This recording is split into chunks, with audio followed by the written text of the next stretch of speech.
Teologia Sistemática 2, e dentro das disciplinas da Teologia Sistemática, hoje estaremos estudando sobre a martiologia, que é a doutrina do pecado. Nas aulas que precederam essa aqui, nós estudamos sobre a doutrina do homem, antropologia. Hoje nós vamos estudar sobre a doutrina do pecado. Essa aula é uma aula muito proveitosa, espero que seja para você também. Vamos tratar o que é pecado, a natureza do pecado, as consequências do pecado e o remédio para o pecado, que é o sangue expiador do nosso Senhor e Salvador Jesus Cristo. Sem mais delongas, vamos abrir o nosso livro. Você aí em sua casa abre na página 152, né? E capítulo 6, a natureza e a fonte do pecado.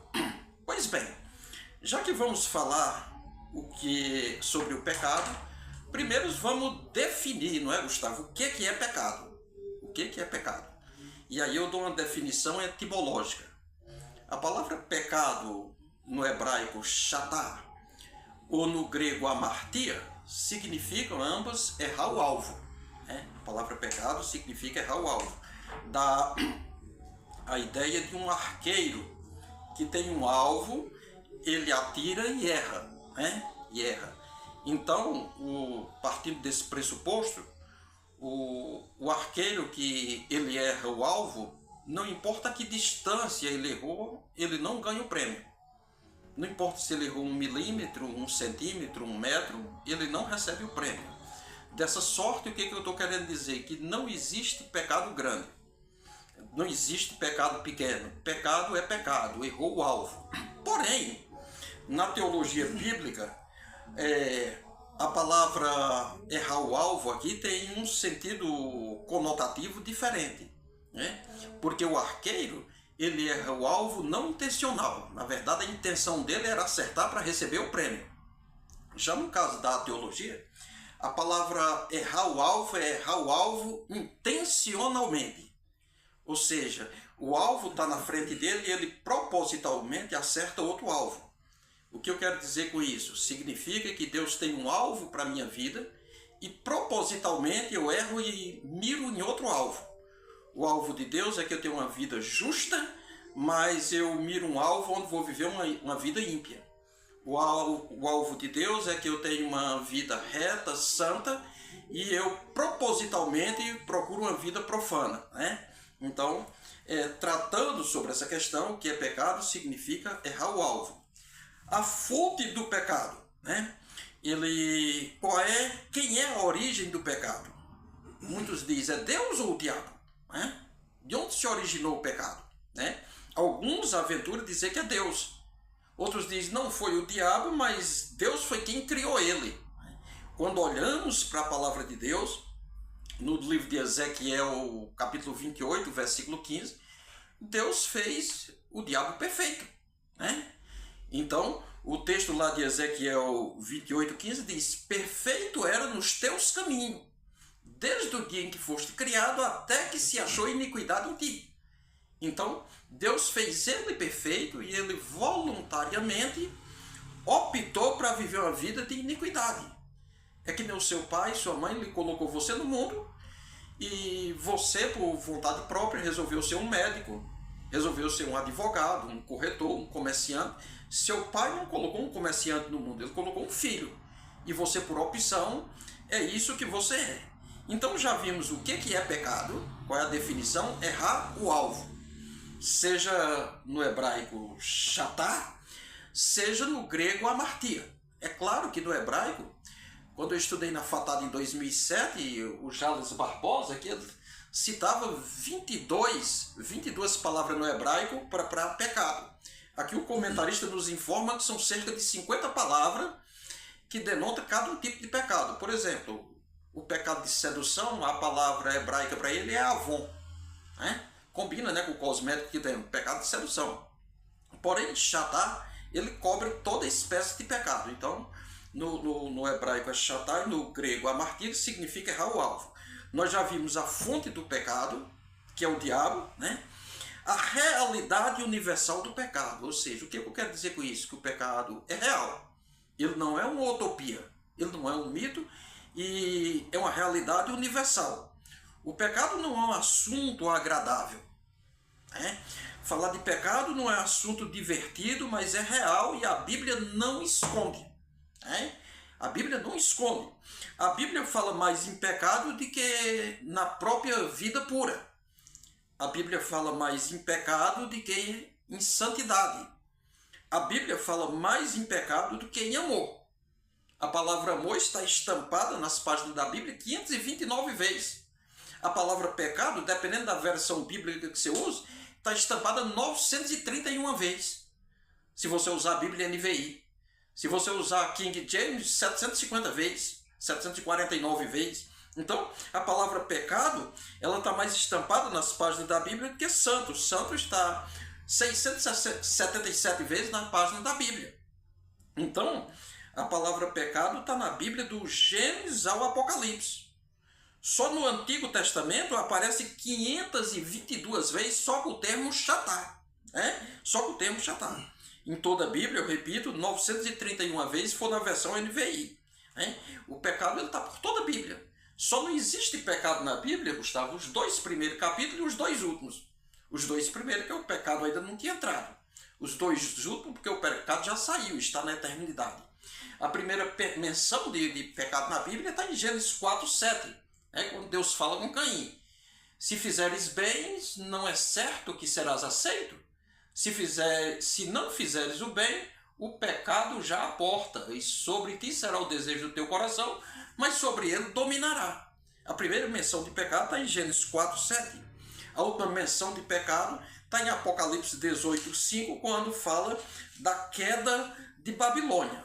Pois bem, nós já vimos o que é pecado, a natureza do pecado, a universalidade do pecado, e agora nós vamos aqui para o livro, para a página 155, Origem e Dados Históricos. Nós já falamos como se originou, eu não vou precisar ler aqui, se originou nos lugares celestiais, com o querubim ungido. Já falamos que é uma das doutrinas mais tratadas na Bíblia, mais uma vez o referendo, 931 vezes. Porém, veja o que ele vai dizer aqui. Uma compreensão inadequada do pecado resulta necessariamente em uma compreensão inadequada da graça, redenção, reconciliação e várias outras doutrinas ortodoxas da fé. O que ele está dizendo? Em outras palavras, ele está dizendo que você só terá uma compreensão exata da graça, da redenção, da reconciliação, quando você tiver noção da gravidade do pecado. Quando você tiver noção da gravidade do pecado. Ele diz aqui, não se pode considerar Deus como seu autor. Ele aqui agora é enfático no que eu falei agora há pouco, na palavra introdutória. O decreto eterno de Deus, evidentemente, deu a certeza da entrada do pecado no mundo.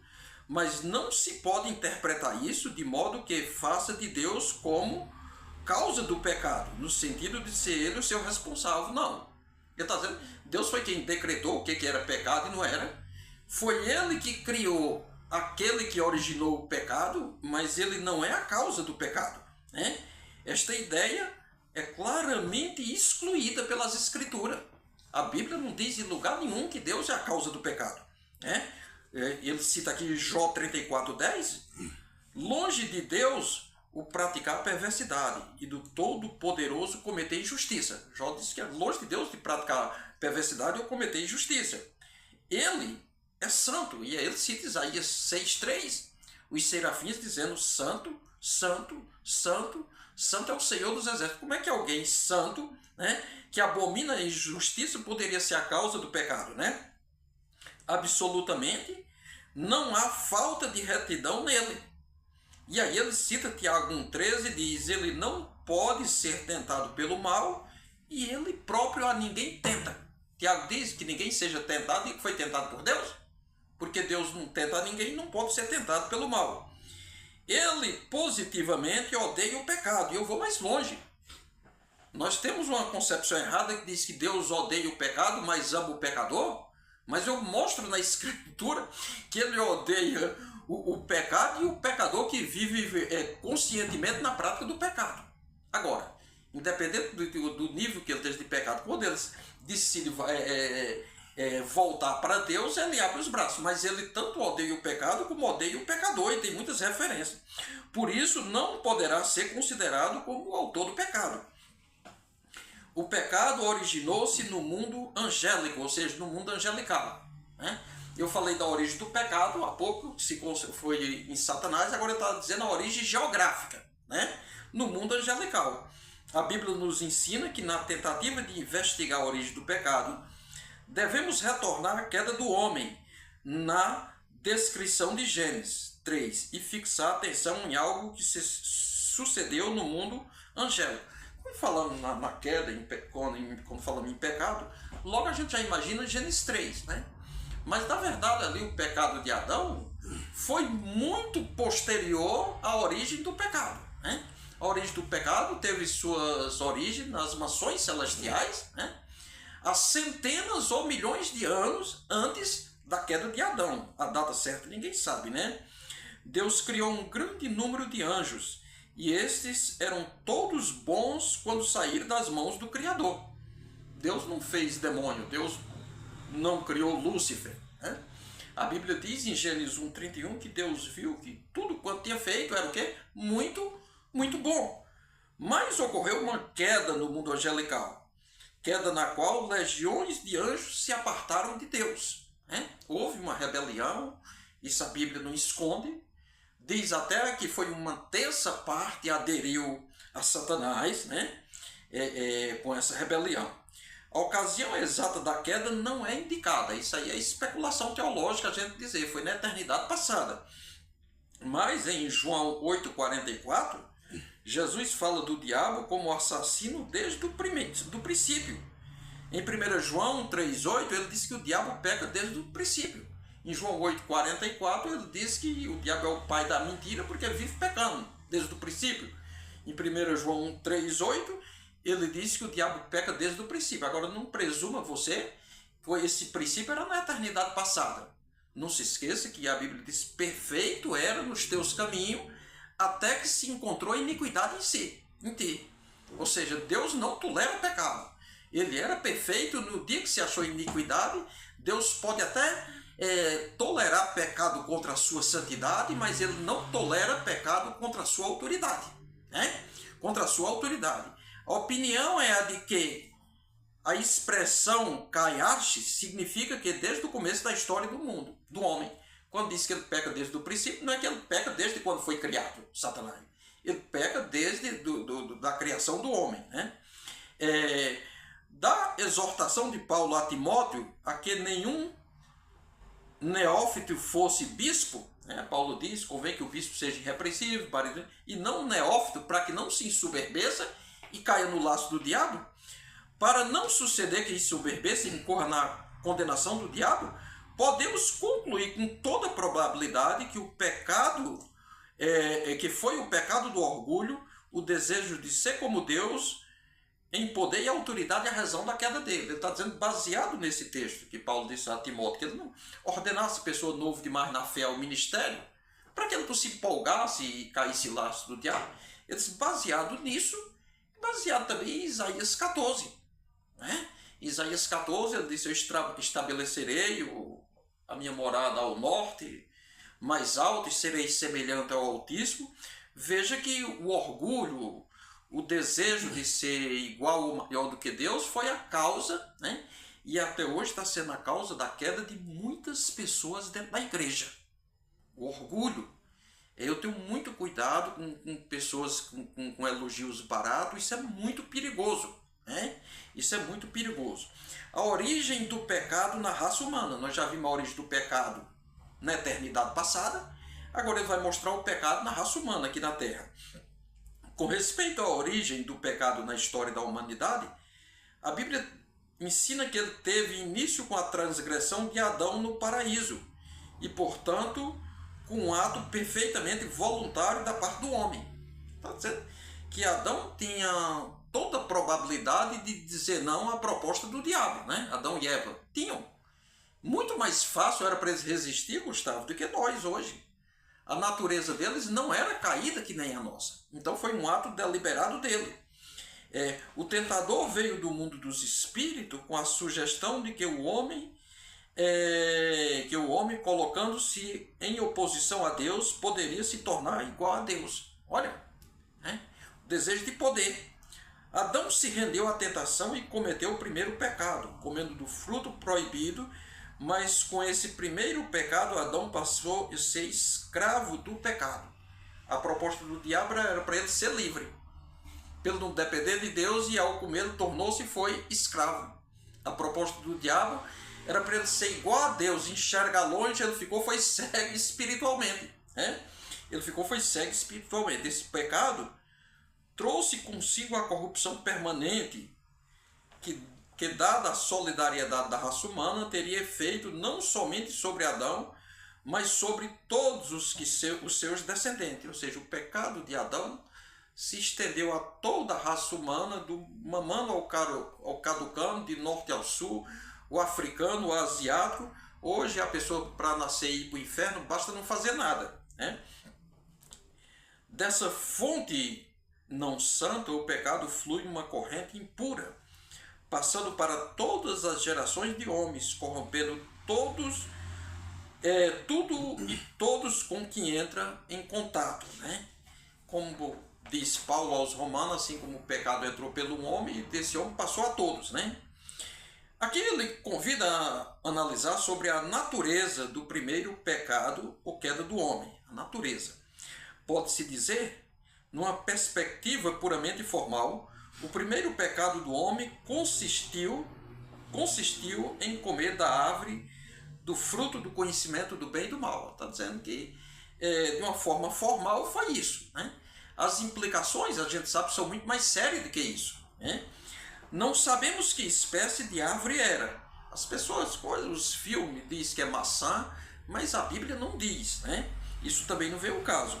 Poderia ser uma tamareira, uma figueira ou qualquer outra árvore frutífera. Nada havia de ofensivo no fruto da árvore como tal. Ou seja, o pecado não estava na substância, que Adão comeu. O pecado estava no ato de desobedecer o não que Deus tinha dado. Comê-lo não era pecaminoso por si, pois era uma transgressão da lei moral. Não seria pecaminoso se Deus não tivesse dito: da árvore do conhecimento do bem e do mal não comerás. Então o problema aqui não foi a substância, mas sim a transgressão do mandado divino. O primeiro pecado ou queda ocasionada pela tentação. E aqui o comentarista vai mostrar os procedimentos de Satanás para conseguir tragar a Eva, viu? Os procedimentos. A queda do homem foi ocasionada pela tentação da serpente, que semeou na mente da mulher sementes de desconfiança e descrença. O professor Jales Barbosa, da Faculdade das Assembleias de Deus, ele disse que a tentação de Satanás ocorreu em 4 estágios. Ele foi em 4 estágios, em 4 partes. Na primeira parte, ele esperou o momento certo de Eva ficar só. Ele é estrategista, às vezes quer fazer as coisas para Deus de improviso, de impulso, mas o diabo não. Ali ele já estava olhando aquilo ali de longe, aquele casal, quem sabe há meses ou anos, a Bíblia não diz, mas ele esperou o momento certo.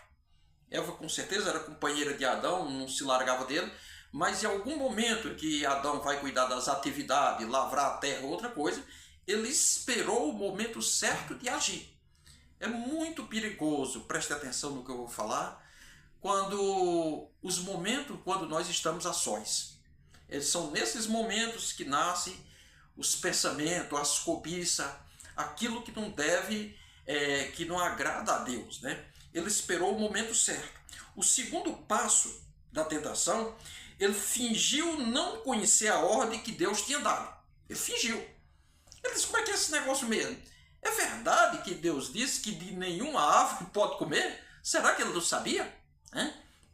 E aí Eva disse: não, de todas as árvores nós podemos comer. Mas da árvore da ciência do bem e do mal, ele disse: não comereis e nem tocareis, porque no dia que comer, morrerás. Ora, Deus não tinha proibido de tocar. Deus tinha proibido de comer. E quando o homem ou a mulher acrescenta alguma coisa na palavra, da legalidade ao diabo.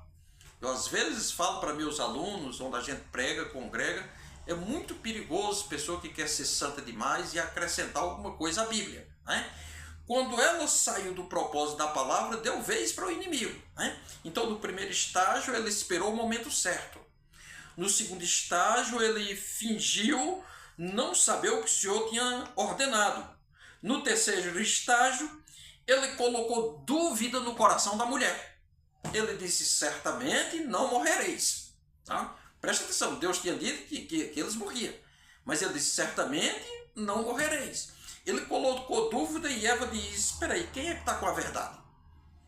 Até porque Eva não tinha recebido a mensagem diretamente de Deus, ela tinha recebido a partir de Adão, né?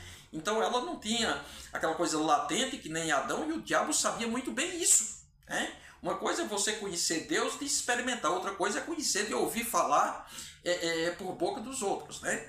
Então no primeiro estágio ele esperou o momento certo, no segundo estágio ele fingiu não conhecer a ordem dada por Deus, no terceiro estágio da tentação ele colocou dúvida no coração da mulher, e no quarto estágio apresentou outra opção a ela, né?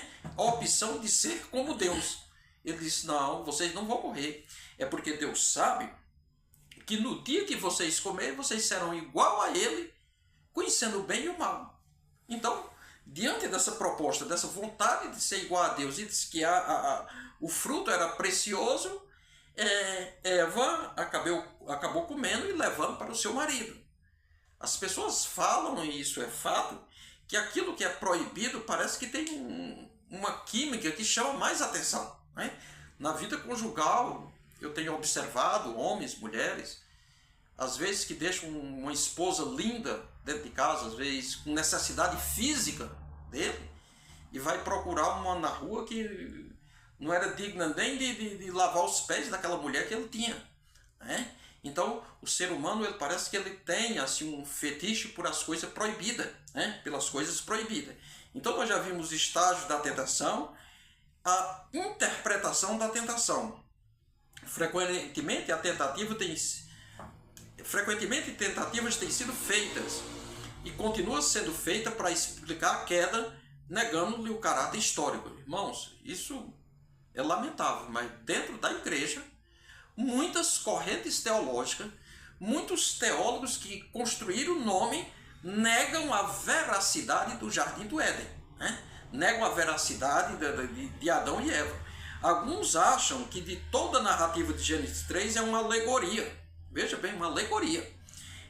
Que representa figuradamente a autodepravação do homem e sua mudança gradativa, né?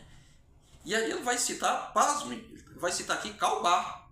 Barth foi aquele teólogo que eu falei no primeiro módulo do bacharelado, que eu comparei ele com Santo Agostinho.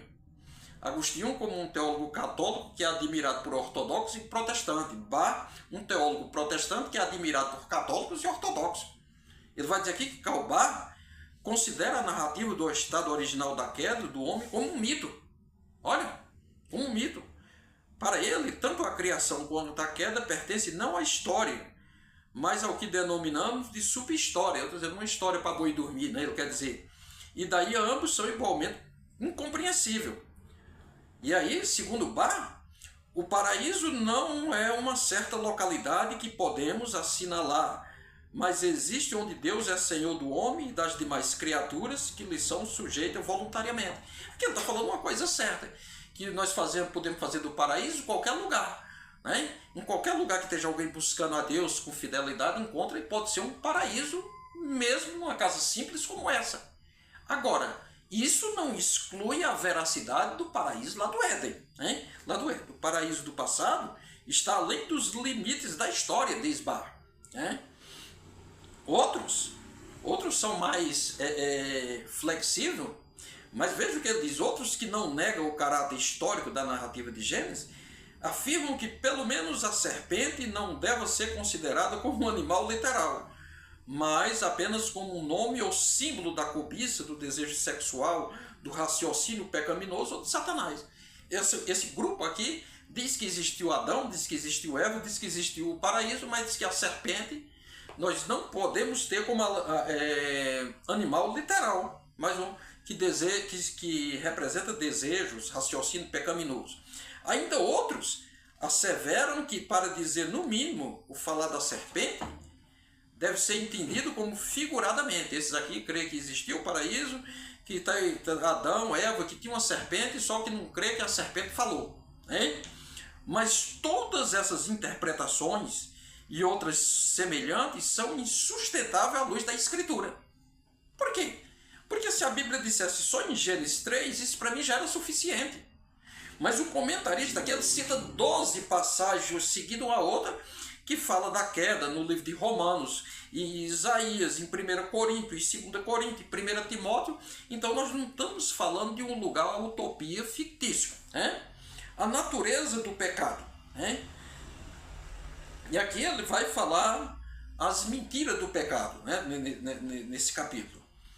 O episódio no jardim é infeliz e cheio de desventura, quando lemos sobre a primeira mentira que ocorre na história humana. Né? Então, ele vai narrar 3 mentiras que é proveniente do pecado. A primeira mentira foi: você não morrerá. Satanás não disse isso, vocês não morrerão. Esta foi a primeira promessa do pecado, né? Uma mentira.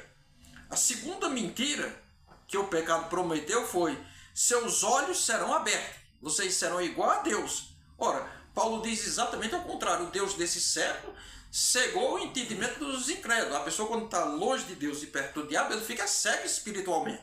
Né? Então, a terceira mentira do pecado foi: vocês serão como Deus.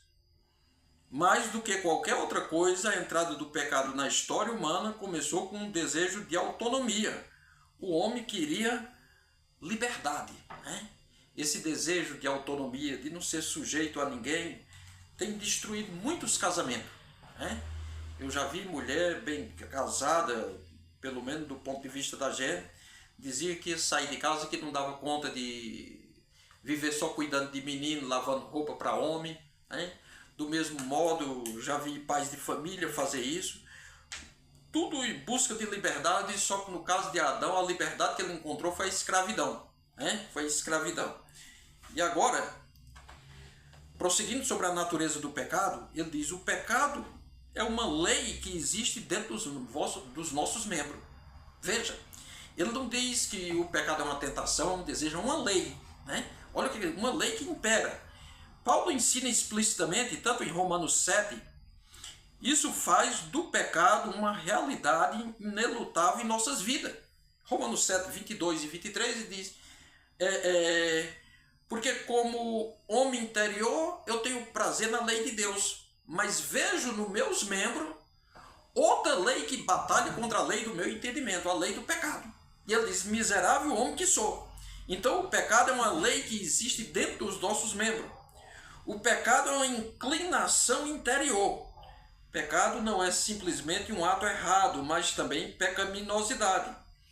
É uma disposição interior inerente que nos inclina para atos errados. Né? É uma predisposição, já está dentro de nós. Né? É uma disposição interior inerente que nos inclina para ato errado. Não é simplesmente que somos pecadores porque pecamos, mas pecamos porque somos pecador. Ele diz que nós não somos pecadores porque pecamos, mas pecamos porque somos pecador. Existe uma diferença de você pecar porque é pecador e de ser pecador porque peca. Ele diz que nós pecamos porque somos pecador. Está latente dentro da nossa natureza. Se não for lavado e remido no sangue de Cristo, ninguém consegue. Pecado é rebelião e desobediência. E preste atenção, ele não está dizendo que o pecado traz rebelião. É rebelião e desobediência. A Bíblia entende que todas as pessoas estão em contato com a verdade de Deus. Paulo nota que isso inclui até mesmo os gentios, que embora não tenham revelação especial, têm a lei escrita no seu coração. A incapacidade de crer na mensagem, particularmente quando ela é apresentada de forma expressa e exclusiva, é desobediência e rebelião contra Deus. O que ele está dizendo aqui? Ele diz que não crê na mensagem que lhe foi apresentada, né? Não crê na palavra de Deus escrita, Não crer na maneira que Deus fala com nós através da autorrevelação da natureza já é rebelião, né? Pecado implica incapacidade espiritual. Ele alerta que nossa condição interior, nosso caráter. Ele está dizendo que o pecado ele afeta, eu creio que ele afeta nossa condição interior e nosso caráter. Eu não sei se os irmãos percebem, quando a gente está em mais comunhão com Deus, a mente é mais iluminada para compreender as verdades espirituais, né? A imagem de Deus, segundo o qual fomos criados, fica prejudicada por causa do pecado, né? Pecado e o cumprimento incompleto dos padrões de Deus. Um elemento comum que perpassa todas as características bíblicas do pecado é a ideia de que o pecado falhou no cumprimento da lei de Deus. Havia várias maneiras pelas quais deixamos atingir seus padrões de justiça. Podemos simplesmente ficar aquém da nossa norma estabelecida ou não fazer de modo nenhum o que Deus ordena e espera, né? Então, ele está mostrando as maneiras de você não cumprir, né? De você não cumprir ou cumprir de maneira incompleta os padrões de Deus, né? E tudo isso é fruto do pecado. A pessoa, quando está no pecado, ele não liga em fazer completamente, ele não liga em realizar bem feito, ou às vezes simplesmente cruza os braços e dá as costas para aquilo que Deus determinou que fizéssemos. Pecado, ele diz, é desalojar Deus. Olha que coisa séria. Ele está dizendo que quando o homem resolve viver uma vida de pecado, ele desaloja Deus da sua vida, porque Deus não coabita com o pecado, né? Ele desaloja. Ele está usando a coisa de a gente morar numa casa dessa e o dono dizer desaloja, sai daqui. Então, quando eu peco deliberadamente, eu estou desalojando Deus da minha vida, né? Colocar outra coisa qualquer no lugar do Supremo, que pertence a Deus, é pecado. Ele diz, qualquer coisa que eu coloco no lugar de Deus é pecado. Preferir qualquer objeto finito acima de Deus é pecado. Por mais importante que pareça tal escolha. Essa alegação é sustentada por textos importantes tanto no Antigo quanto no Novo Testamento. Deus nunca dividiu sua glória com ninguém. No Antigo Testamento, o primeiro mandamento é não terá outros deuses diante de mim. Jesus, quando faz uma interpretação decalógica dos 10 mandamentos, ele diz que os 10 se resumem em 2. O primeiro, amará seu Deus sobre todas as coisas, né? O que ele quer dizer com isso? O Deus que nós servimos, o Deus que habita em nossa vida, não aceita ocupar o quarto lugar na nossa vida, não se conforma com o terceiro nem com o segundo lugar na nossa vida. Ou ele ocupa o primeiro lugar na nossa vida ou não ocupa lugar nenhum na nossa vida, né? Isto é muito sério. Daqui nós terminamos esse capítulo e ele vai mostrar agora as consequências do pecado. Em 5 minutos eu estarei terminando. As consequências do pecado. O pecado traz tristeza, o pecado traz separação, o pecado traz desânimo, mas aqui o comentarista cita algumas coisas. A primeira consequência que ele diz é a perda do favor divino. A pessoa que vive do pecado, ele perde esse privilégio, né, do favor, o favor imerecido de Deus, né? O segundo, Deus fica irado com o pecado, ou seja, o pecado atrai a ira de Deus, e é isso que a Bíblia diz. Eis que a mão do Senhor não está encolhida para que não possa salvar, e nem agravado os seus ouvidos para que não possa ouvir. Mas as vossas iniquidades causam separação entre vós e o vosso Deus, né? O pecado nos torna culposo. Um dos significados de pecado é culpa, né? O pecado traz punição. Isso aqui a Bíblia não esconde. Paulo diz, não erreis. Deus não deixa escarnecer. Tudo que o homem semear, ele também vai ceifar, né? Ele também vai ceifar. Paulo diz que o salário do pecado é a morte. A Bíblia não esconde. O pecado traz punições sérias. E aí, para terminar, ele diz que o pecado leva à morte. Quando falamos de morte na Bíblia, a Bíblia fala de 3 estágios da morte, 3 tipos de morte. O pecado leva primeiro à morte física. Estou colocando por coisa aqui porque o homem só veio herdar esse mal, a morte física da matéria, por causa da queda de Adão. Deus diz, no dia que comer, certamente morrerás, né? Paulo diz, o pecado, assim como pelo homem o pecado entrou, e com o pecado a morte, né? Então a morte física é a consequência do pecado, não precisamos ter medo de falar, né? Mas ele também gera a morte espiritual. O que é a morte espiritual? A perca da comunhão com Deus, né? A perca da comunhão com Deus. Mas além da morte física e a morte espiritual, ele leva também a morte eterna, que a Bíblia chama de segunda morte, que é a separação permanente de Deus. Então, irmãos, eu concluo essa palavra aqui dizendo que pecado é pecado, pecado tem nome,